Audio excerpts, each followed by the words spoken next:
guys, welcome back to one more mini vlog. ఇప్పుడైతే chilli chicken prepare చేస్తున్నాను. నేనైతే first time prepare చేస్తున్నా. Taste ఎలా వస్తుందో చూద్దాం. ఫస్ట్ అయితే ఒక 2 స్పూన్స్ మైదా వేసుకుంటున్నాను. నెక్స్ట్ ఒక 2 స్పూన్స్ కార్న్ ఫ్లోర్ కూడా వేసుకోవాలి. జింజర్ గార్లిక్ పేస్ట్ ఒక 1 స్పూన్ వేసుకుంటున్నాను. ఇంకా తగినంత సాల్ట్ వేసుకోవాలి. నేనైతే ఒక 1/2 స్పూన్ వేసాను.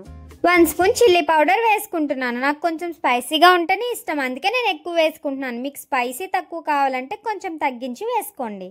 ఇప్పుడు మనం వేసిన స్పైసెస్ అన్ని ఆ చికెన్ పీసెస్ కి బాగా పట్టేటట్టు మంచిగా మిక్స్ చేయాలి. ఇప్పుడు ఇందులో ఒక ఎగ్ వేయాలి. ఎగ్ వేయడం వల్ల టేస్ట్ ఇంకొంచెం బాగుంటుంది. బాగా కలిపాక మాక్సిమం ఒక 1 అవర్ అయినా మ్యారినేట్ చేయాలి. అప్పుడే చికెన్ పీస్ అనేది చాలా జ్యూసీగా అండ్ టెండర్ గా ఉంటుంది. ఇక్కడ చూసారా, మా తమ్ముడు నాకు హెల్ప్ చేస్తున్నాడు. మిరియాల పొడి కోసం అని మిరియాలని దంచుతున్నాడు. 1 స్పూన్ కార్న్ ఫ్లోర్ తీసుకొని అందులో ఒక 2 స్పూన్స్ వాటర్ వేసి బాగా ఉండలు లేకుండా మిక్స్ చేయాలి. ఆనియన్, జింజర్, గార్లిక్ వేస్తున్నాను. నా దగ్గర అవైలబుల్ గా క్యాప్సికమ్ లేదని వేయట్లేదు, మీ దగ్గర ఉంటే వేసుకోండి. సో ఇలా చిన్న చిన్న పీసెస్ కట్ చేసుకోవాలి. ఇప్పుడు చికెన్ పీసెస్ ని డీప్ ఫ్రై చేసుకోవాలి. దానికోసం ఆయిల్ ఎక్కువ వేసుకొని బాగా హీట్ అయిన తర్వాత ఆ మ్యారినేట్ చేసుకున్న చికెన్ పీసెస్ ని ఒక్కొక్కటిగా వేసుకోవాలి. మీడియం ఫ్లేమ్ లో పెట్టి ఒక 10 మినిట్స్ వాటిని ఫ్రై చేయాలి. కొంచెం గోల్డెన్ బ్రౌన్ కలర్ రావాలి. చికెన్ పీసెస్ ఫ్రై అయ్యాయో లేదా అని మీకు డౌట్ ఉంటే ఇప్పుడు ఈ చుట్టూ బబుల్స్ ఉన్నాయి కదా, బబుల్స్ అన్ని తగ్గిపోతే చికెన్ ఫ్రై అయిపోయినట్టే. ఫ్రై అయిన పీసెస్ అన్ని ఒక దాంట్లోకి తీసుకున్న తర్వాత మిగిలిన చికెన్ అంతా ఇలానే ఫ్రై చేసుకోవాలి. ఒకే పార్ట్ లో రెసిపీ ప్రాసెస్ మొత్తం చూపించలేను కాబట్టి నెక్స్ట్ పార్ట్ లో మిగతా ప్రాసెస్ చూపిస్తాను. ఫైనల్ అవుట్పుట్ అయితే సూపర్ గా వచ్చింది. That's all today. ఇంకొక మినీ వ్లాగ్ తో మళ్ళీ కలుసుకుందాం. Bye bye. Subscribe to Happy Harsha.